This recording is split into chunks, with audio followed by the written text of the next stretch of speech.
Galera, bom, meu nome é Gabriel Milaré, sou monitor de História e hoje a gente está aqui para rever dúvidas que vocês que aparecem dos alunos normalmente a respeito desses temas e também no início da preparação no ano de vestibular. Tranquilo? Então, como eu, junto com o César, a gente vem acompanhando as dúvidas mais frequentes aí das respostas que vocês dão a cada aula, a gente decidiu montar algumas aulas para tirar as que mais aparecem ou alguns pontos que a gente acha que precisam ser mais embasados ou que são fundamentais para vocês prosseguirem com o estudo a respeito de história para o ano de vestibular. Tranquilo? Então vamos aí para o slide, porque eu dividi a nossa aula de hoje em 2 blocos de 30 minutos, mas esses 2 blocos eu vou dividir da seguinte maneira. Na primeira meia hora, a gente vai tratar sobre o que a gente chama de história geral, que normalmente a gente trata sobre a história da história antiga europeia, história medieval europeia, a gente trabalha também ali na história moderna em relação à Europa e outros continentes, mas esse é a temática de história geral.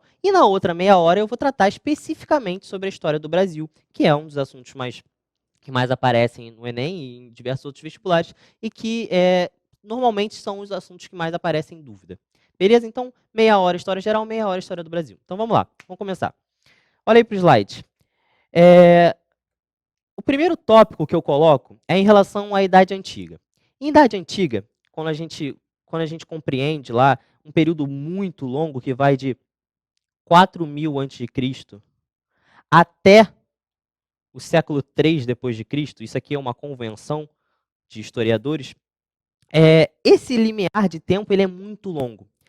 E são diversos assuntos que podem aparecer, que aparecem de dúvida em relação à preparação. Mas, ao observar essas dúvidas, muitas delas relacionadas à questão da democracia ateniense, do imperialismo romano, eu quero tratar esses 2 aspectos, olha para mim, eu quero tratar esses 2 aspectos de maneira conjunto. Por quê? Porque muitas dúvidas que aparecem a respeito da democracia na Idade Antiga, a respeito do conceito de imperialismo em Roma, na verdade não são dúvidas, como é que eu posso dizer, conteudistas em si, mas sim a respeito do que significa essas noções, né? Os conceitos desses,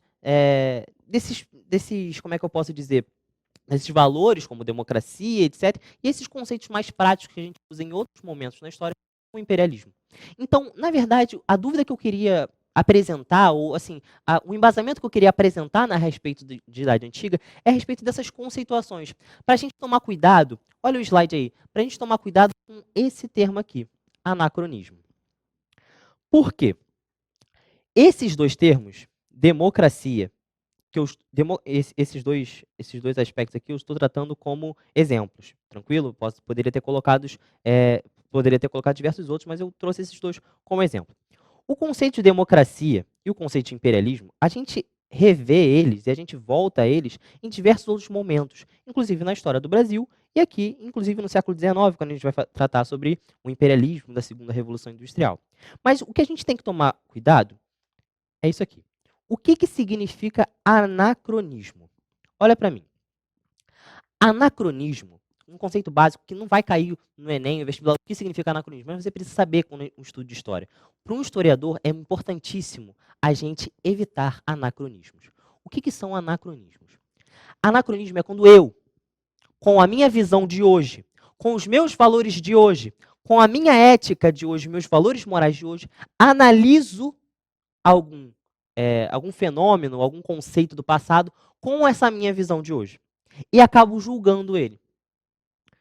Gabriel, é quase impossível, né, a gente não julgar as questões, é quase impossível essa imparcialidade 100%. Eu concordo. Eu concordo que, de alguma maneira, é impossível a gente evitar o anacronismo de maneira 100%. Mas a gente tem que evitar esse julgamento desses valores, desses fenômenos do passado. O que a gente precisa entender? Então, como é que a gente foge do anacronismo? A gente precisa entender esses valores, esses fenômenos como fruto de seu próprio tempo. Vou te dar um exemplo. Está muito abstrato o que eu estou falando? Eu vou te dar um exemplo. Olha para o slide. O que significa democracia? Aqui, essa divisão é muito comum nas aulas de história, inclusive em português. Demo significa povo e cracia, gente. Tem aí diversas divergências. Mas eu tenho certeza que vocês já jogaram ou conhecem o jogo God of War, o personagem Kratos. Cracia vem de Kratos. Cracia, como muitas pessoas falam, não significa poder.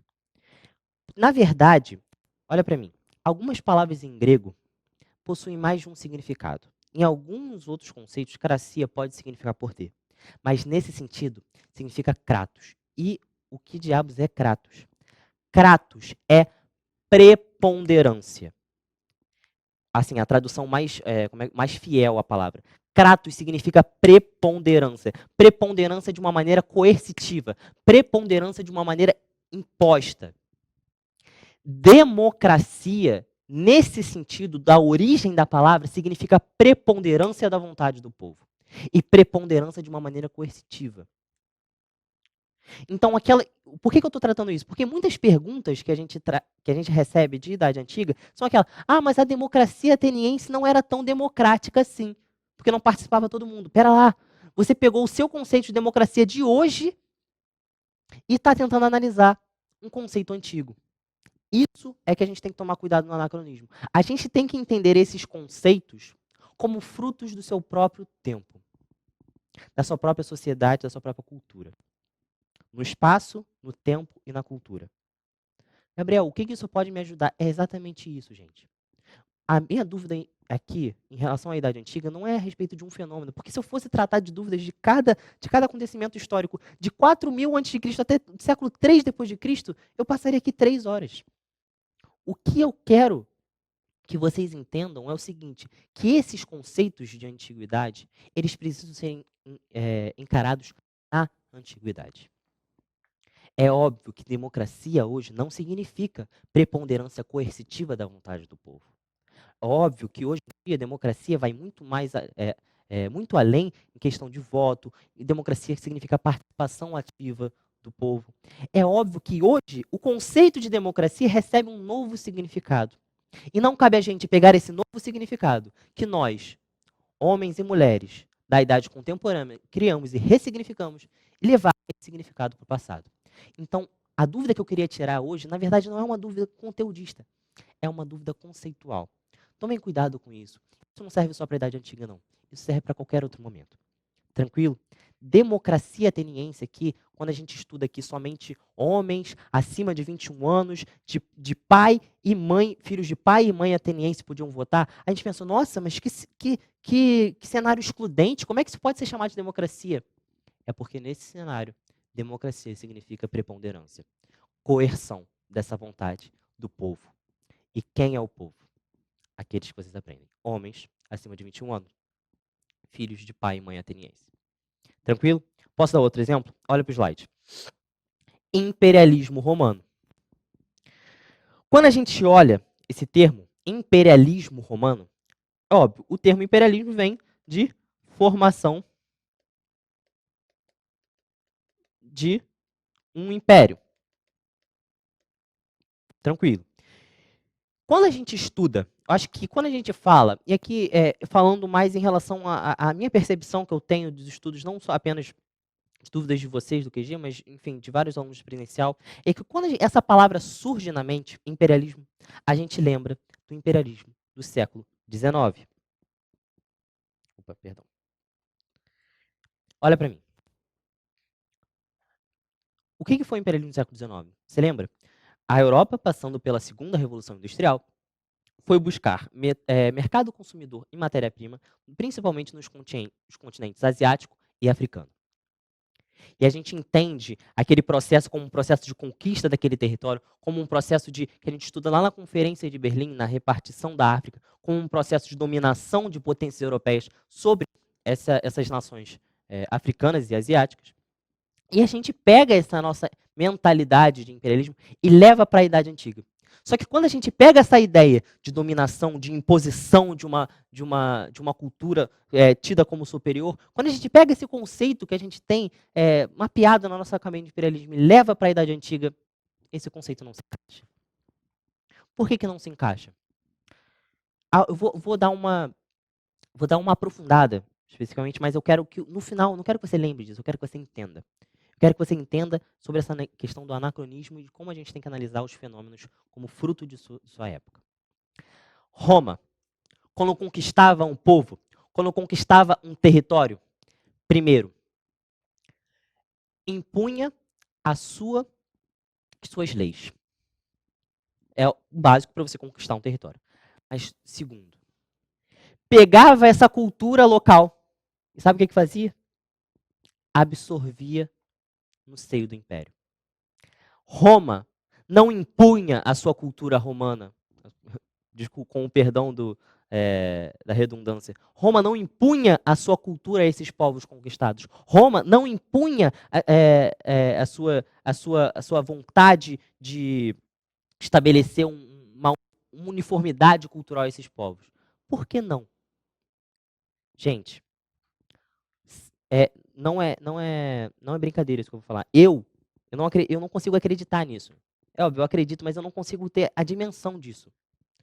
Estamos em antes de Cristo. Estamos em pouquinhos depois de Cristo. Sem avião, sem carro. Eu andando a pé, Roma conquistou de Portugal até o extremo Oriente, Constantinopla, o que ficou com Constantinopla, conquistou o norte da África, conquistou ilhas no Mediterrâneo. Não existe avião, não existe carro. E olha o tamanho do Império Romano. Não tem como eu, Roma, impor, sufocar essas realidades locais tanto, porque se eu sufocar essas realidades se voltam contra mim, esses povos se voltam contra mim. Então eu tento respeitar a cultura o máximo possível. Então eu tento de alguma maneira absorver essas representações culturais o máximo possível. Vou te dar um exemplo. Quando o Império Romano conquista Atenas, quando o Império Romano observa aquelas obras arquitetônicas de engenharia lindas de mármore branco, a cidade de Roma, que era feita de tijolos, estou dando um exemplo, tá, gente? Não quero que vocês lembrem disso. Que era feita de tijolos, começa a ganhar um novo rosto. Diversas edificações começam a ganhar mármore branco. Diversos monumentos começam a ter essa visão ateniense. Hoje, se um historiador for visitar Roma, consegue perceber exatamente que aquele edifício, aquele monumento, ele foi construído antes ou depois da conquista de Roma. Estou dando um exemplo de como funciona essa absorção cultural. Essa absorção cultural que tem um único objetivo, que é fazer com que esse povo não se volte contra mim.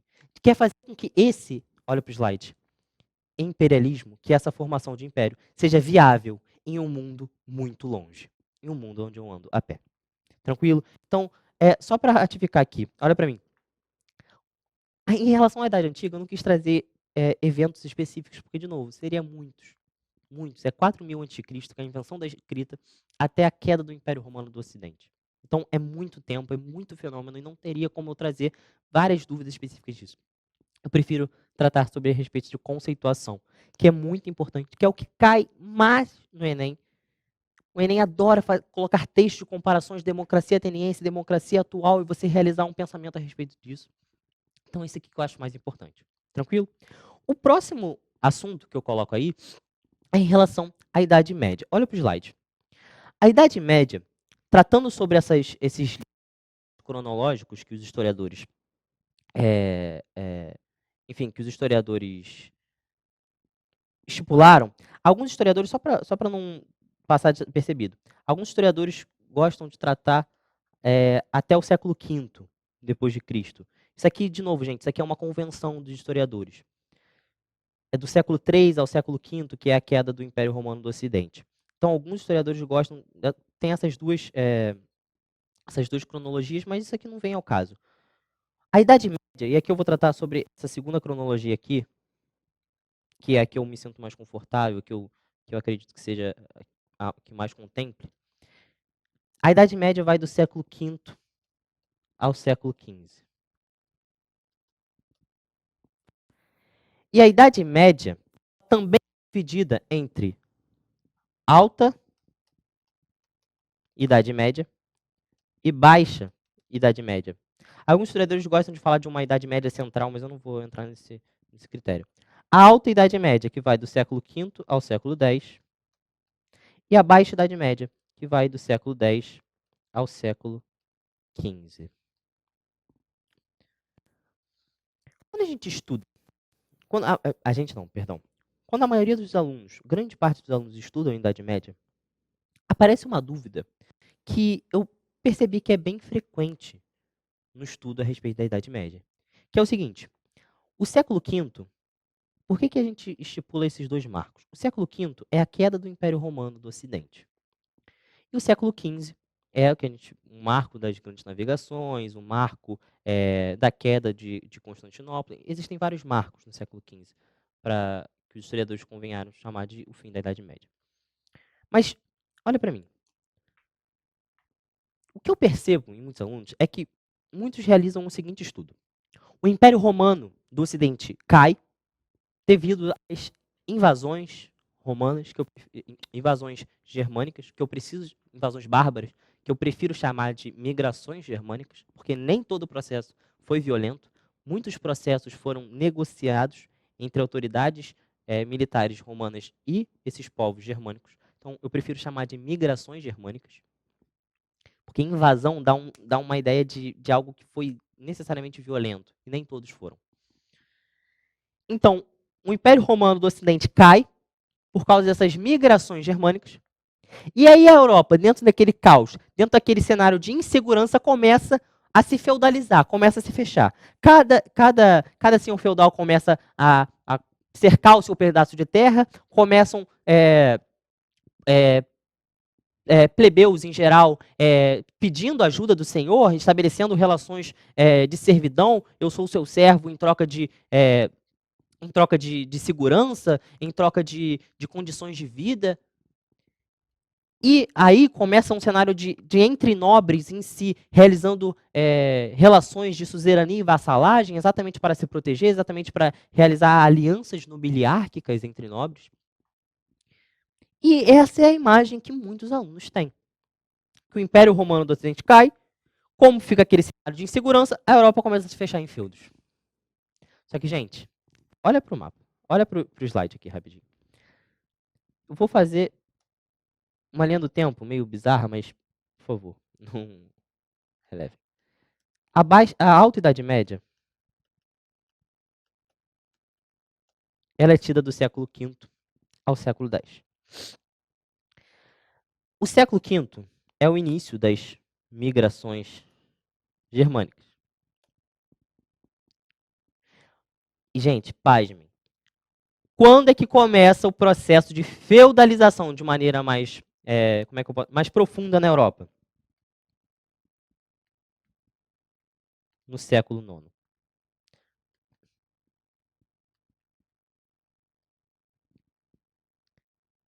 Olha para mim.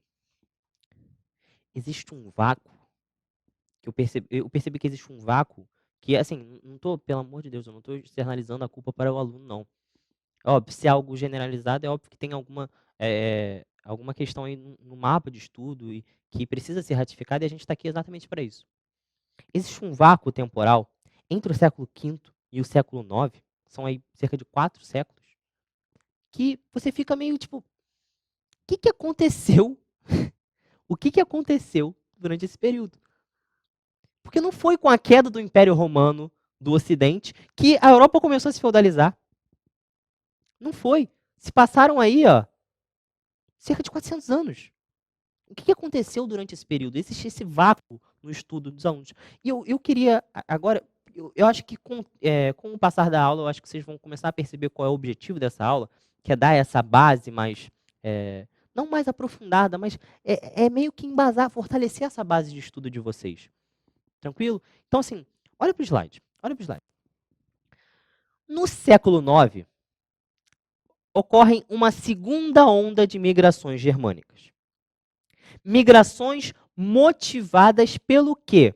Muitos historiadores possuem hipóteses. A gente não consegue ter isso de maneira comprovada porque os documentos são muito raros. Mas muitos possuem certas convicções de que ocorreram certas mudanças climáticas ao norte da Europa que obrigaram esses vikings a descerem à Europa, olha para mim, a descerem essa região do que hoje é ali a Alemanha, mais ao norte, Suíça, descerem Suécia, descerem o território em direção ao Mediterrâneo. Gente, desculpa em relação ao mapa, Mediterrâneo, só para um OBS aqui, para quem tem mais dificuldade em história. Mediterrâneo, quando você não souber um conceito na sua prova de história, quando você não souber o que significa de uma palavra, foque na palavra. Mediterrâneo. Não sei onde é que fica o mar Mediterrâneo. Foca na palavra. Olha para o slide.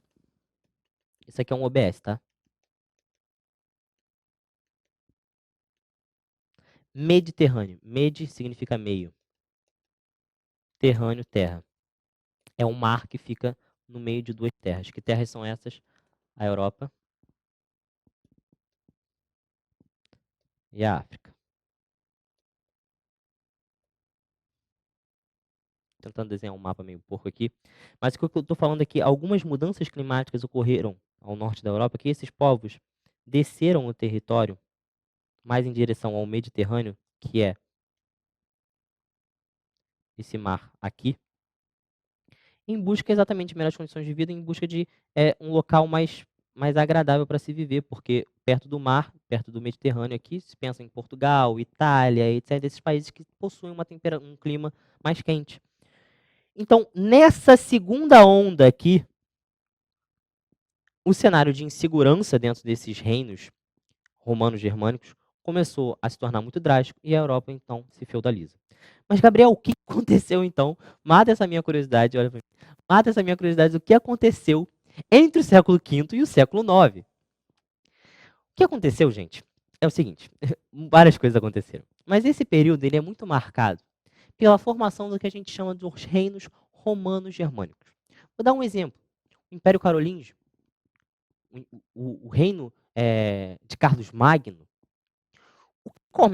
o que começa a acontecer na Europa dentro desse período é que, com o desmanche desse Império Romano, com o Império Romano caindo, com generais romanos assumindo o controle de certas localidades dentro desse Império, com o Império Romano se fragmentando, pensa, o Império Romano se fragmenta, está vindo migrações germânicas do norte em direção ao Mediterrâneo, e dentro desse processo, dentro dessa bagunça, diversos reinos começam a se formar, que são reinos que mesclam povos germânicos, logo mesclam culturas germânicas, com partes do Império Romano.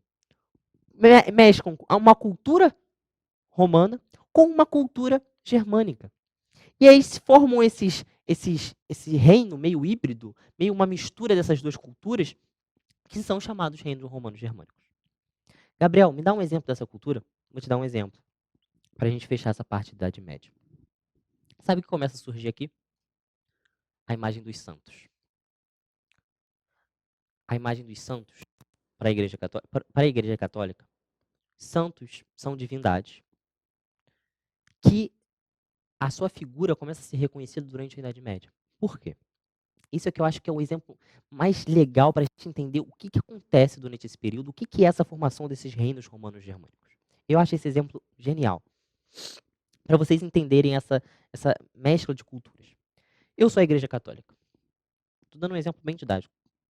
Eu sou a Igreja Católica. Eu quero converter você. Você, pagão. Você, viking. Você, germano. Que é, a princípio, politeísta.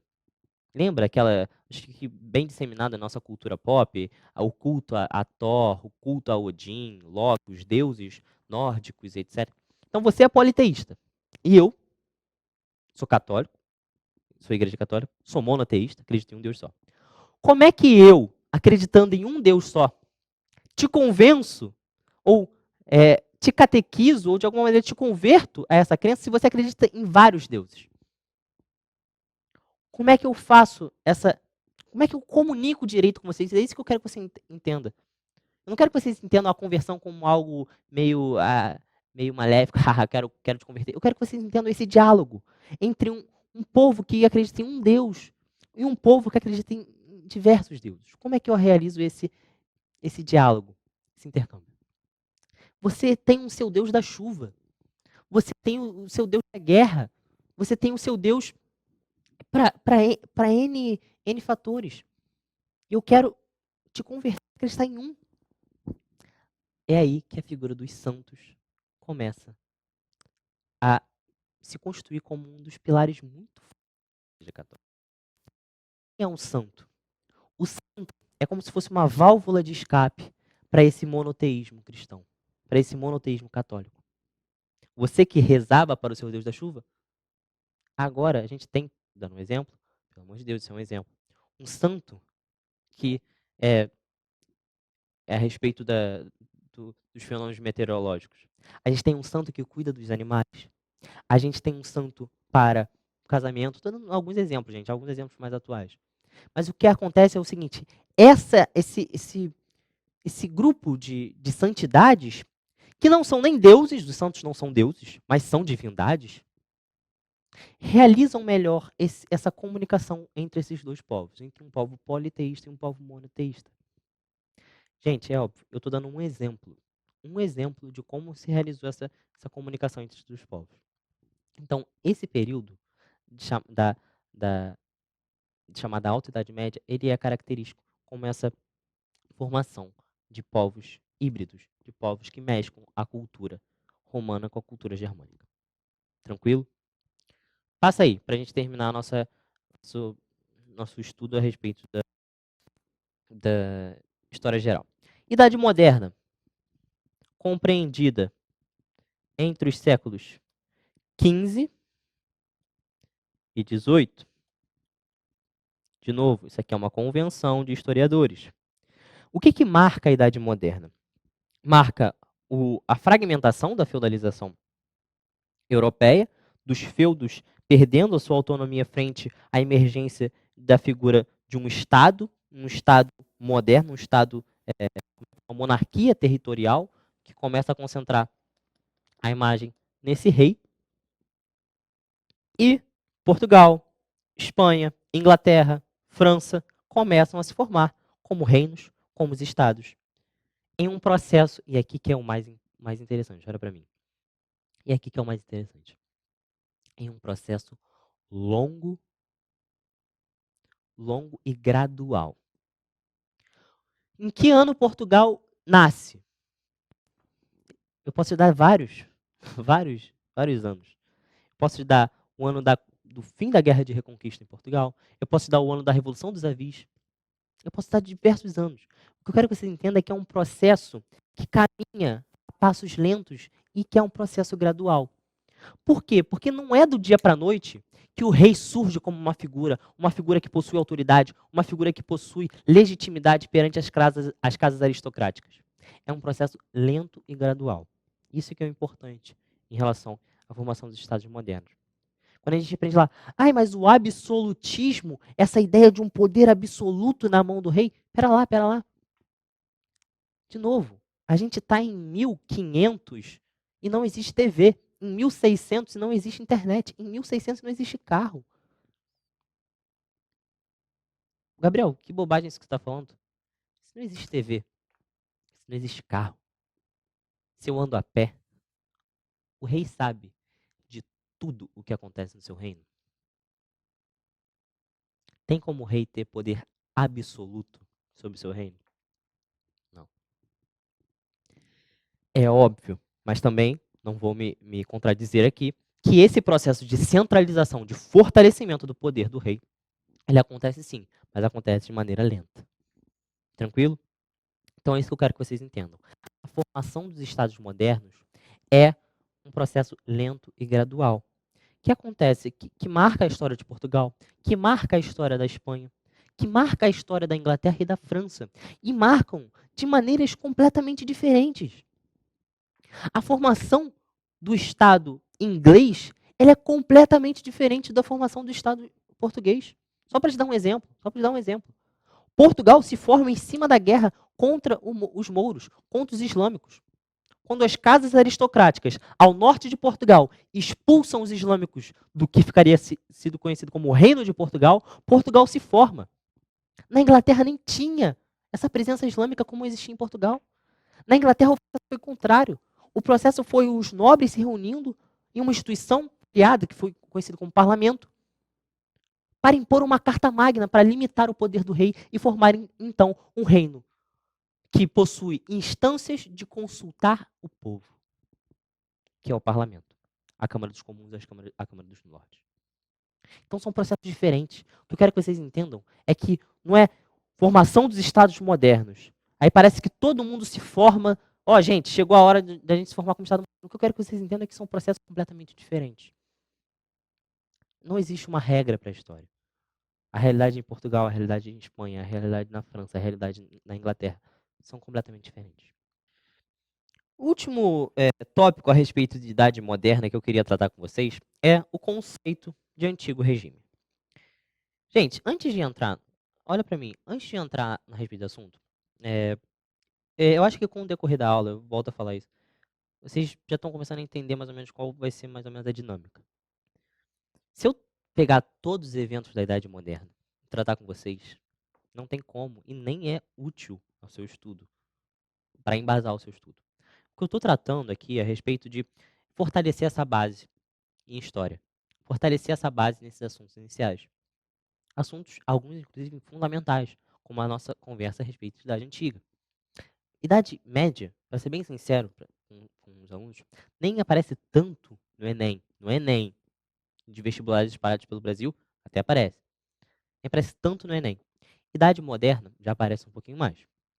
Brasil, muito. Então vamos. O segundo tópico que eu queria fortalecer com vocês é a noção de antigo regime. Olha para o slide então. O que é antigo regime? Antigo regime, na verdade, é um conjunto, é um cenário. Eu quero que vocês entendam como um cenário. É um cenário que se manifesta de certa maneira política, de certa maneira econômica, de certa maneira social na Europa durante a modernidade, durante os séculos XV e XVIII. O antigo regime, como é que ele se manifesta na política?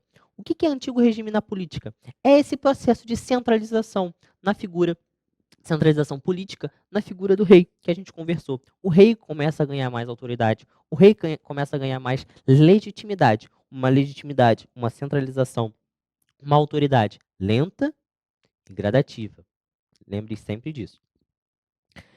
E aqui eu coloco uma pergunta. Esse termo aqui tão comum no estudo de história é que é o absolutismo. Olha para mim. Lembra aquilo que eu falei a respeito de como é que o poder ele pode ser absoluto? Como é que existe um poder absoluto? Como é que o rei consegue ter ciência de tudo que acontece no reino? Esse termo, gente, vou ser bem sincero com vocês e nem quero me aprofundar tanto. Esse termo ele já é bastante questionado no estudo de história, entre historiadores da área, etc. É um termo que a gente tem que começar a se desprender dele aos poucos. E que eu prefiro falar em um processo de centralização gradual. A problemática do termo absolutismo leva muitos alunos a pensarem que todas as monarquias europeias possuíam um rei como uma figura absoluta. Para ser bem redundante mesmo, porque temos que ser redundante, uma figura absoluta em seu reino. Posso te dar um exemplo? Na Espanha, o rei, a Casa de Castela e Aragão, tinha que negociar com os nobres. Tinha que negociar para instaurar qualquer medida. Ora, se o rei está negociando com as casas aristocráticas, com as casas de nobre, é porque ele é absoluto? Essa é a questão. A gente tem que entender esse processo como um processo de centralização. Um processo que conforme, olha para o slide, conforme essas monarquias forem estabelecendo colônias, conforme essas monarquias forem conquistando novos metais preciosos, conforme essas monarquias forem estabelecendo balanças comerciais favoráveis, OBS, o que é balança comercial favorável? Balança comercial favorável significa que as suas exportações têm que ser maior do que as suas importações. Gabriel complicou tudo. Gente, na verdade, é mais simples do que isso. Balança comercial favorável significa que eu tenho que vender, que eu, monarquia, que eu, Portugal, por exemplo, tenho que vender mais do que comprar. Não é essa a lógica? Não é essa a lógica do lucro? Para eu estabelecer uma balança comercial favorável, eu tenho que vender mais do que comprar. Eu tenho que as minhas exportações sejam maiores do que as minhas importações. Tranquilo? Isso é mercantilismo. Mercantilismo, gente, é a manifestação do antigo regime na economia. A economia de antigo regime é uma economia mercantil, uma economia que preza no fortalecimento, na formação de colônias em outros territórios, a busca por metais preciosos, a busca por estabelecimento de uma balança comercial favorável. Isso é mercantilismo. Isso é a manifestação do que a gente chama de antigo regime, que é esse cenário na Europa, na economia, durante os séculos XV e XVIII. E na sociedade? Como é que isso se manifesta na sociedade? Nesse cenário social, se a gente pudesse tirar uma foto dessa sociedade antigo regime, o que a gente veria? Uma sociedade estamental. O que é uma sociedade estamental? E aí eu vou retomar, desculpa, a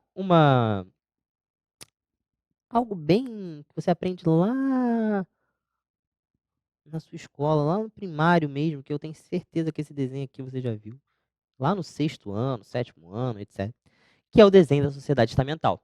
Que aqui vem o clero, aqui vem a nobreza,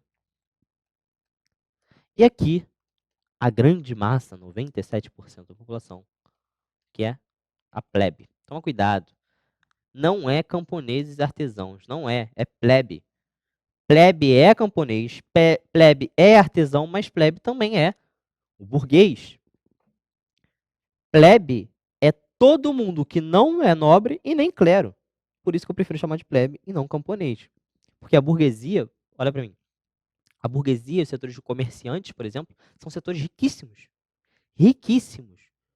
Mas que não possuem o título de nobres. Gabriel, eu tô meio bugando uma questão aqui. Se o cara tem muito dinheiro, ele tem status na sociedade, aí que entra um fator fundamental na sociedade estamental. Ele pode até ter um status perante seus pares, perante, por exemplo, camponeses, artesãos, etc.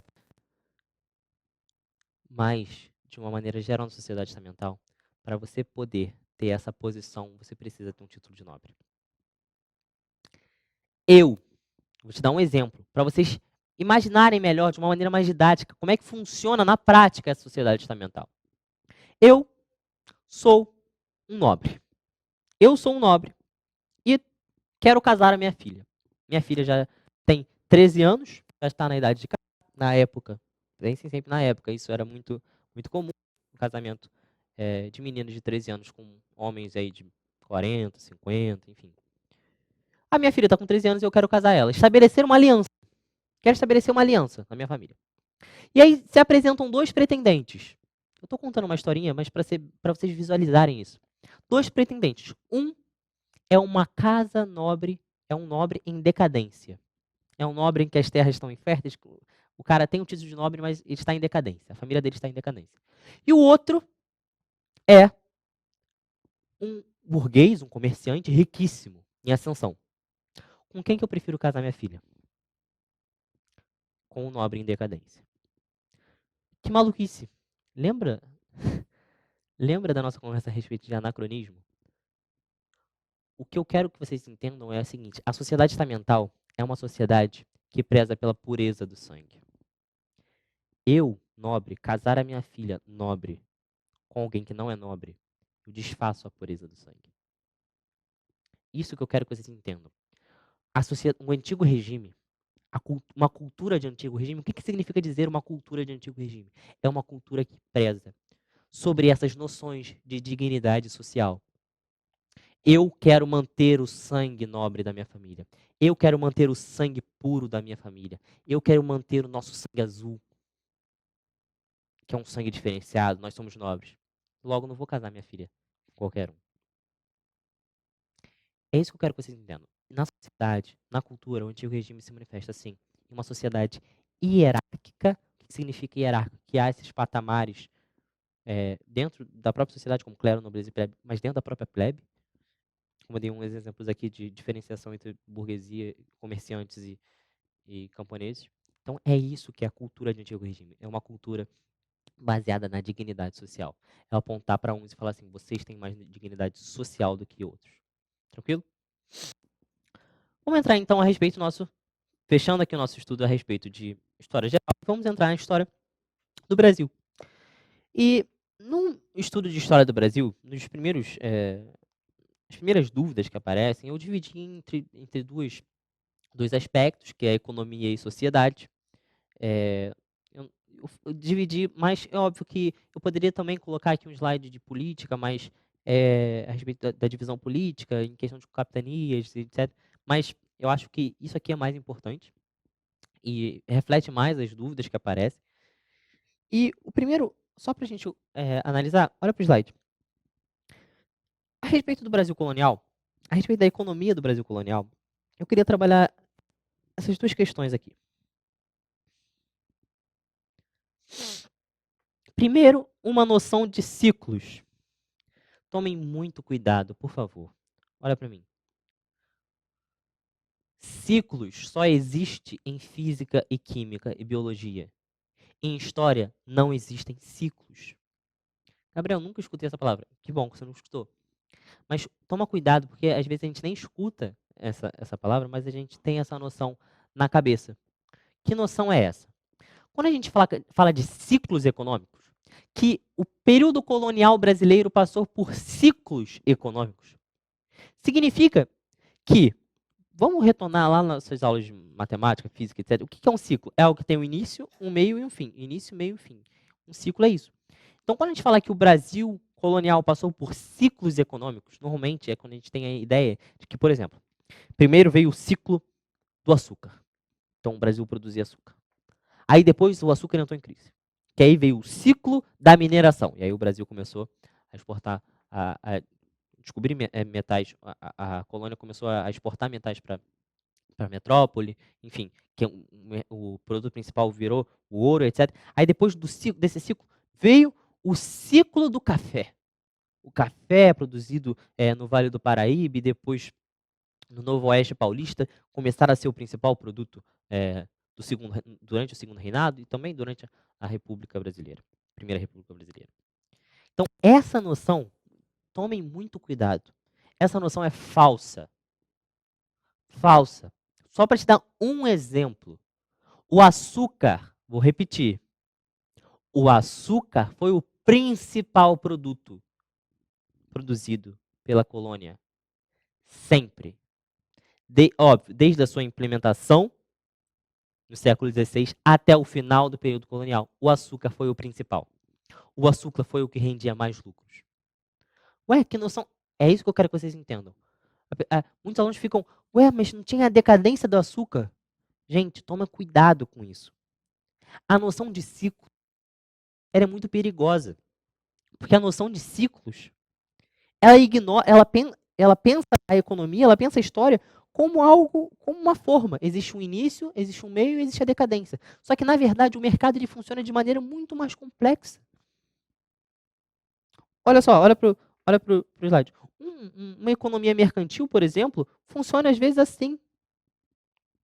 Cai o valor, aumenta o valor, entra em decadência, depois, no próprio século XVII, que é um dos séculos mais prósperos para o açúcar, por exemplo, o açúcar tem anos, tem alguns conjuntos de 2, 3 anos que o açúcar entra em crise, só que aí depois volta. É isso que eu quero que vocês entendam, a economia é muito mais complexa do que essa noção de ciclos. Tranquilo? Então tomem cuidado com isso. Não é que acabou o açúcar, olha para mim, não é que acabou o açúcar, aí surge a mineração. Aí acaba a mineração, aí surge o café. Não é, eu quero que vocês pensem essas atividades econômicas como atividades, um português complicado, mas eu vou explicar, concomitantes. Concomitante significa ao mesmo tempo, paralelas. Enquanto eu produzo açúcar, o ouro é descoberto. Enquanto a atividade mineradora começa a ganhar força, o açúcar, ele continua sendo produzido, ele continua dando lucro. Não interessa se está em crise, se está em uma crise temporária, continua dando lucro. E tem esses duas atividades econômicas concomitantes.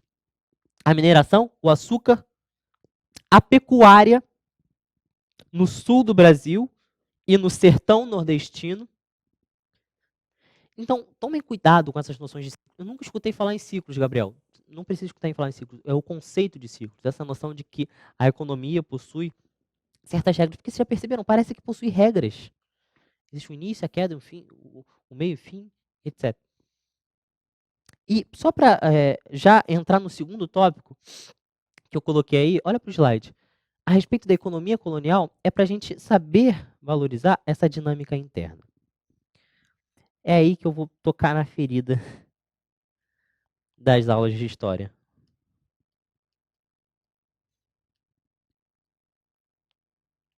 Desse conceito muito famoso no estudo de história, chamado pacto colonial. Olha para mim. O que é pacto colonial, ou exclusivo comercial, ou exclusivo colonial? O que significa isso? Esse termo ele foi desenvolvido por alguns historiadores em 1980, lá para a década de 80, para que esses historiadores eles tentaram interpretar o Brasil colônia, o período colonial brasileiro, com um sentido. O Brasil colônia ele possui um certo sentido, um certo fim.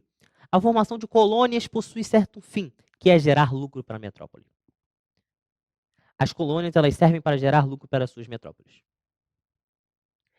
E, através dessa interpretação, foi-se criado esse termo, exclusivismo comercial ou pacto colonial, para tratar sobre essa questão de que a colônia poderia apenas vender para a sua metrópole. A metrópole, assim, garantindo o seu lucro. Ou seja, olha para o slide de novo. A relação Brasil e Portugal, o Brasil só poderia vender para Portugal. Isso seria o pacto colonial. Só que, gente, de novo, eu não quero confundir a cabeça de vocês. Isso é um termo que a gente também precisa relativizar. Vou te dar alguns exemplos. Desculpa meus dons artísticos. Brasil, a colônia, na verdade mesmo, o Brasil é isso aqui. Uma colônia no litoral, que depois é expandida em direção ao centro-oeste com a mineração, nessa região aqui do Grão-Pará, no litoral, e a conquista da colônia de Sacramento, já no final do século XVII, mais ao sul. Isso era o Brasil, tá? Só para não confundir, hoje o Brasil é isso, tranquilo? E aqui a gente está a África, principalmente essa região daqui que a gente vai tratar, que é a região Congo-Angolana, que era de lá que vinham os escravos. Por que eu quero tratar disso? Porque pensa na atividade do tráfico de escravos. Olha para mim. O tráfico de escravos é uma atividade econômica que envolve quem? Envolve elites africanas, dos reinos africanos, e elites da colônia. Em que momento essa relação econômica passa por Lisboa, passa por Portugal? Pode dar outro exemplo? Olha para o slide. Quando Minas, que está aqui, quando as Minas, e depois mais aqui em relação ao que hoje é Goiás, etc. Quando as Minas começam a crescer muito, a pecuária do sul, do sertão nordestino, começa a abastecer essas minas com, enfim, comida, né? Em que momento Portugal interfere nessa atividade econômica? Vou dar outro exemplo. Espalhado por toda a colônia, as pequenas propriedades policultoras que produzem alimentos, que comercializam entre si, entre as cidades vizinhas. Em que momento isso passa por Portugal? Gabriel, você está falando, olha para mim, você está falando para a gente jogar fora o termo pacto colonial? Também não é lá assim. O que eu quero que vocês entendam é que a realidade econômica da colônia ela é muito mais complexa. Não, a gente não tem que achar que a atividade econômica da colônia ela só tem um único fim, um único objetivo, que é gerar lucro para Portugal. Porque quando a gente fala que a colônia serve para gerar lucro para Portugal, a gente ignora que aqui na América Portuguesa, aqui no Brasil colonial, diversas elites se formaram que que de alguma maneira, por mais que estivessem submetidas sim à autoridade do rei de Portugal, tinham atividades econômicas independentes. A realidade econômica dessa colônia que é muito mais complexa. E é isso que eu queria passar para vocês, tá? Porque isso eu estou tratando, de novo, não é algo conteudista, é algo para forçar a base de vocês, a base a respeito do estudo colonial. Muitas dúvidas aparecem em relação a isso. Muitas dúvidas aparecem. Ué, mas e o pacto colonial? O que é pacto colonial? Gente, eu expliquei o que é pacto colonial, mas eu também quero que vocês, sempre quando virem esse termo, sabem relativizar um pouco. Tranquilo? Vamos passar para o nosso último estudo? Olha aí para o slide. Um estudo a respeito da sociedade colonial. E isso que eu queria, 2 pontos que eu queria tratar com vocês, que é o seguinte. Olha para o primeiro ponto que eu chamei a atenção aqui. O que eu quis colocar aqui é o seguinte, que o Brasil colônia, que a América Portuguesa, viveu uma sociedade de antigo regime. Lembra do nosso esquema aqui de antigo regime? Que significa na política uma centralização, na economia um mercantilismo, na sociedade uma sociedade estamental. O que eu quero dizer aqui, principalmente eu quero focar nesse último tema aqui, estamental, porque a gente está tratando de uma sociedade colonial. O que eu quero dizer com isso é que a sociedade colonial é uma sociedade estamental. Gabriel, me explica. Por que você está falando isso? Na América Portuguesa também se desenvolveu uma sociedade dividida em estamentos. E o que é mais interessante, gente, pensa no Brasil colônia. Que estamentos são esses? Beleza, a gente pode falar assim de um clero, a gente pode falar assim de existência de padres, jesuítas, ordens religiosas, tranquilo. Só que, olha para mim, existia uma nobreza? Sim e não. Vamos explicar para não ficar muito confuso. Sim, existiram elites. Sim, existiam noções de privilégio. Sim, existiam noções de dignidade social. É verdade. O senhor de engenho tinha um status absurdo perante os seus pares. As câmaras municipais, que eram as instituições de administração da colônia, eram ocupadas majoritariamente por senhores de engenho, majoritariamente por lavradores. É verdade. Então a gente consegue sim notar que certas elites possuíam certo prestígio social típico da nobreza europeia. Porém, existia a nobreza, a noção de sangue. O filho do senhor de engenho é nobre. Não existe muito bem essa noção. Tranquilo? Não existe essa noção de nobreza hereditária. Vamos chamar então de elite. Então olha para o nosso esquema. Perdão. O topo dessa pirâmide eu vou chamar de elite. E aqui eu quero que vocês englobem aí senhor de engenho, lavradores. Pode até colocar junto aí ordens religiosas como clero. Por quê? Porque a realidade colonial brasileira ela é completamente diferente. Por quê? Se a gente for tratar, fazendo comparação do clero e a nobreza como elites, resta pra gente a plebe. Gabriel, significa que todo o resto dessa pirâmide é plebe? Aí que tá. Não. Por quê? Porque na América Portuguesa, a gente observa que existia um novo estamento. Olha para mim. Um grupo social que não era elite, um grupo social que também não era povo em geral, não era plebe, não era comuns, não era livres em geral.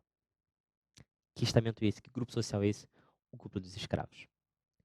Essa pirâmide estamental na América Portuguesa, ela não é completamente igual à pirâmide da Europa. Porque aqui, de maneira mais disseminada, existiu um outro grupo social muito presente, que é o grupo dos escravos. Então, olha para cá. Se a gente coloca os escravos como a base dessa pirâmide, resta esse, só apagar isso aqui para não confundir a gente, esse estamento no meio, que eu vou chamar de livres em geral. Livres em geral. Aí vem a pergunta que eu adoro. Gabriel, você chamou de livres em geral, mas a elite também é livre. Aí que tá, gente. Olha pra mim. Olha pra mim. Pra gente finalizar o nosso estudo e tratar sobre o escravismo. A escravidão, a escravidão colonial da América Portuguesa, a escravidão colonial americana, ela é um assunto que merece uma hora de aula, 2 horas de aula. Se colocar aqui uma semana de aula, a gente pode ficar conversando a respeito disso. Mas o que a gente precisa entender é que é um termo muito disseminado entre os alunos, em vários livros, etc., mas que é um termo que a gente precisa tomar mais cuidado. Que termo é esse? O Brasil colonial era uma sociedade escravista. Foquem nesse termo. Sociedade escravista. Gabriel, por que focar tanto nesse termo? Sociedade escravista é uma sociedade que possui escravos. Não. Aí que tá. Não é só isso, gente. O que eu quero que vocês entendam é a profundidade dessa noção de uma sociedade escravista. O que é uma sociedade escravista? O que eu quero explicar para vocês aqui é exatamente como a escravidão ela moldava essa sociedade. Como a escravidão ela moldava essas relações sociais. Como a escravidão ela é um dos pilares dessa sociedade. Não só em questão de mão de obra. Olha para o slide. Gente, o que é uma sociedade escravista? Eu não quero que vocês esqueçam isso esse ano. Não quero. Porque isso aqui é um dos assuntos que mais cai no Enem. Não diretamente assim como eu vou mostrar, mas em diversos textos, em diversas opções, alternativas, etc. Uma sociedade escravista é uma sociedade onde os escravos geram renda para essa elite. Os escravos, como mão de obra cativa, mão de obra dos engenhos, é, das plantações de cana, em geral, que eu estou tratando de açúcar específico, geram renda para essa elite. E essa renda que esses escravos geram para essa elite faz com que essa elite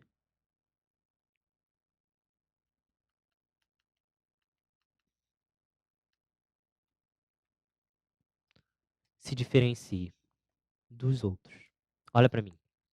Quando a gente trata da sociedade estamental europeia, a gente fala que o fator de diferenciação, o que torna o cara nobre e o outro plebe, é o sangue. É ele ter nascido de uma família nobre. Eu sou nobre porque eu nasci de uma família nobre e você é plebeu porque você não nasceu de uma família nobre. O que eu estou falando aqui no Brasil, isso foi diferente. O que diferencia o status social, foca nesse termo, o status social dessas elites era era a posse de terras e a posse de homens escravos. O senhor de engenho, ele possui um status de dignidade social perante aquela região, porque ele era uma referência de posse de terras, uma referência de posse de cativos. Isso é uma sociedade escravista. Uma sociedade escravista foca nisso, presta muita atenção. Uma sociedade escravista é uma sociedade em que a escravidão ela é instrumento de diferenciação social. Eu me diferencio de você por causa da instituição da escravidão. Eu me diferencio de você porque eu tenho mais cativos do que você. Eu me diferencio de você porque eu tenho mais homens em minha posse. Eu me diferencio de você porque eu tenho mais terras. A escravidão modelava as relações sociais. Isso é uma sociedade escravista. É muito mais do que apenas ter escravos. Muito mais do que apenas ter escravos. Beleza? Enfim, gente. E olha pro slide. Última coisa que eu coloquei. Falei que a sociedade do Brasil colonial era uma sociedade de antigo regime. Só que eu não coloquei só antigo regime. Eu escrevi um antigo regime nos trópicos. Ou seja, um antigo regime nas Américas. Porque não é um antigo regime igual ao antigo regime europeu. É uma sociedade completamente diferente. É uma sociedade que possui um novo estamento. É uma sociedade que possui novas relações novos conceitos de diferenciação social. É um antigo regime diferente. Não é um antigo regime aos moldes europeus. É um antigo regime adaptado. Adaptado à realidade das Américas. Olha para mim. Qual é a realidade das Américas? A realidade das Américas é a realidade da conquista. A conquista de terras e de homens. É por isso que eu não chamei de um antigo regime. Eu chamei de um antigo regime nos trópicos. É uma sociedade nova, com noções novas, diferentes da europeia. Gente, com esse nosso estudo a respeito de Brasil Colônia, e volto a repetir, não é tratar questões pontuais. Questões pontuais, gente, a gente tira com vocês aí respondendo as dúvidas. Questões pontuais, que ano foi tal? A gente vai lá e responde.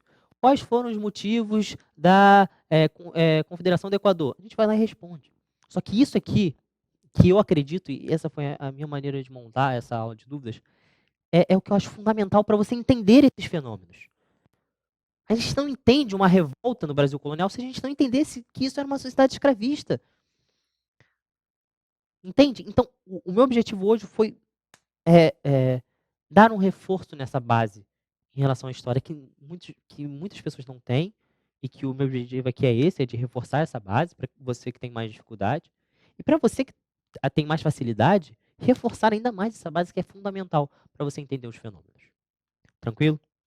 Bom, gente, a gente vai ficando por aqui. Eu só vou colocar aí na tela, caso você queira tirar, olha para o slide, uma dúvida mais pontual. Todas as dúvidas eu peço que vocês mandem pelo chat, mas caso você queira tirar uma dúvida mais pontual, etc., pedir uma recomendação de leitura, alguma coisa, eu passo aí para vocês no meu Instagram. Pode me mandar mensagem por lá. Fico à disposição de vocês. E, bem, espero vocês nos chats aí do QG, mandando as dúvidas para mim e para o César, que a gente vai responder todas as dúvidas por lá. E, bem, muito obrigado e até a próxima.